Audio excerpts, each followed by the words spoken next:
Saudari-saudara yang dikasih oleh Tuhan, terus kita rayakan anugerah kehidupan. Amin. Amin. Kita ini bukan bulan terus loh ya. Kita itu diundang oleh keluarganya Romo Dani, pastor paroki kami, untuk nyewu mbae di Ganjuran. Lah iki keluarga pastoran semerintil. Karena jalan dari Wonogiri ke Jogja ke Ganjuran itu ya 75 km, dan selalu kita memanfaatkan untuk ya bersaudara, piknik gitu kan. Jadi menyenangkan sekali. Nah, kita mau mampir ke Rawa Jombor di depan kita nih dengan keluarga pastoran. Oh, belum kelihatan ya. Nah, kita sekarang ikuti depan. Kita nih, aku mungkin dibantu. Kita memakai mobilio nih. Nah, biasa yang setir siapa? Anda sudah hafal kan? Bruder Hari. Oke. Hati-hati der, santai wae der. Bareng disut jur ngawur. Santai wae lah. Sepertinya 1 kilometer lagi sampai deh. Udah kelihatan gambarnya. Agak naik dulu karena memang danau kemudian. Nah, sono gambare. Sing do dijaki wong Wonogiri, nyore Mbak Diki alas kedung. Iya, cor-coran. Ya toh, cor-coran, jati, warna-warna. Padahal aku harus ngomong kaya ning Swedia ya. Aku alas kedung. Jan. Seperti di hutan dan jalannya tidak rata, jadi lalu gerunjal-gerunjal.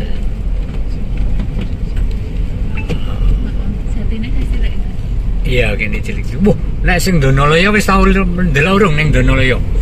Besar-besar lho. Wah.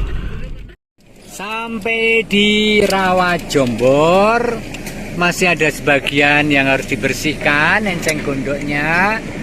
Saya kira kontrak kerja dengan pembersihan itu sebelum lebaran, sehingga sekarang disengkake. Biasa kan proyek-proyek menunggu pertama santai bareng wis cedok lagi disengkake dan rampung gitu kan.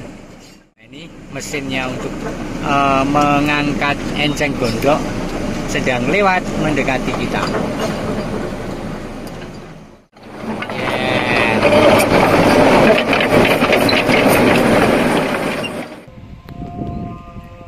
Saudara-saudara yang dikasih oleh Tuhan, terus kita rayakan anugerah kehidupan ya. Saya sedang dalam perjalanan bersama keluarga pastoran dari Wonogiri menuju Ganjuran. Tetapi selalu perjalanan menjadi kegembiraan untuk menikmati sepanjang perjalanan. Maka tadi mampir ke Rawa Jombor, tapi rupa-rupanya bagi orang Wonogiri nggak masuk hitungan tuh, karena rawanya jauh lebih indah kalau ke waduk atau ke danau-danau di Wonogiri yang dilatar belakangi pegunungan dan kemudian bersih. Tadi kayaknya untuk persiapan lebaran dan belum siap, masih kotor jalannya dan masih ada banyak alat berat yang mengangkat enceng gondok dari situ. Nah, saudari-saudara, mumpung ada di sini, saya ada di Omah Lerem di Cepit Jalan Bantul. Saya ingin membacakan firman Tuhan hari ini, sangat luar biasa, dari Kisah Para Rasul bab 5. Dikatakan demikian, pada waktu itu para rasul sedang diperiksa oleh Mahkamah Agama Yahudi. Maka seorang Farisi dalam Mahkamah Agama itu yang bernama Gamaliel, seorang ahli Taurat yang sangat dihormati seluruh orang banyak, bangkit dan meminta supaya para rasul itu disuruh keluar sebentar. Sesudah itu ia berkata kepada sidang, "Hai orang-orang Israel, pertimbangkanlah baik-baik apa yang hendak kamu perbuat terhadap orang-orang ini. Sebab dahulu telah muncul si Teudas yang mengaku dirinya seorang istimewa dan ia mempunyai kira-kira 400 orang pengikut. Tetapi ia dibunuh dan cerai-berailah seluruh pengikutnya dan lenyap. Sesudah dia, pada waktu pendaftaran penduduk, muncullah si Yudas, orang Galilea. Ia menyeret banyak orang dalam pemberontakan. Tetapi ia juga tewas dan tercerai-berailah seluruh pengikutnya. Karena itu aku berkata kepadamu, janganlah bertindak terhadap orang-orang ini. Biarkanlah mereka, sebab jika maksud dan perbuatan mereka berasal dari manusia, tentu akan lenyap. Tetapi kalau berasal dari Allah, kamu tidak akan dapat melenyapkan orang-orang ini.